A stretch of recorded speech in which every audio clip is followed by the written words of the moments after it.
Guys এই জায়গাতে কিন্তু আমার সামনে আছে একটা প্লেয়ার। এই প্লেয়ারটাকে মারতে গিয়ে আমি খেয়ে যাই একটা বাস। এখানে আমি চলে আসি, আর এই জায়গাতে আসার পর আমাকে একটা এনিমি দিয়ে দেয় ফুল ড্যামেজ। আর এই জায়গাতে এসে দেখি ওই প্লেয়ারটা পেছন দিক দিয়ে পালিয়ে গিয়েছে। এই জায়গাতে আমি একটা প্রোটিন খাই, দামি প্রোটিন, কম দামি প্রোটিন। আর কম দামি প্রোটিন খাই আমি শক্তি বাড়াই। আর এদিক দিয়ে আমার সামনে দিয়ে দেখছি তো একটা প্লেয়ার লুকিয়ে গেছে আর হাজারের মতন দাঁড়িয়ে ছিল। আমি প্লেয়ারটাকে যাতা দিয়ে বিচি মাপ দিয়ে দিই। আর বিচি মাপ দেওয়ার পর কিছু হালকা পাতলা লুট করার পর দিকে আরেকটা প্লেয়ার আমার সামনে ওই যে দেখা যাইতেছে, ওই প্লেয়ারটা আমাকে মারার ট্রাই করতেছে।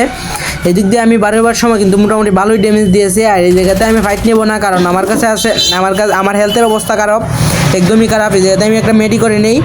আর মেডি করার পর প্লেয়ারটা দিকে উকি টুকি মারতেছে, আমি জাতা দিয়ে মাপ দিয়ে দিই বিচি। ওই যে আমার সামনে একটা প্লেয়ার আছে, ওই প্লেয়ারটাকে আমার মারতে এবার এখান থেকে আমি MP5 দিয়ে রেড মেরে নক করে দিয়ে কনফার্ম করে দিই। এদিক দিকে আমার টিমমেট পোলাপাইনের হাতে মার খেয়ে নক হয়ে যায়। এখানে আমার কাছে লাস্ট একটা গ্লোয়ালিয়া ছিল, আমি এই গ্লোয়ালটা মেরে আমি কভার নিয়ে রিভাইভটা দিয়ে দিই। আর রিভাইভ দেওয়ার পর ব্লেডটা আমাদের উপর অত্যাচার করতেছিল। আর আমার টিমমেটের মনে হয় কিল প্রয়োজন, বালপাকনা প্লেয়ার যারে কয় আর কি। এই দিক দিয়ে রাজ দিয়ে আবারও নক হয়ে যায়।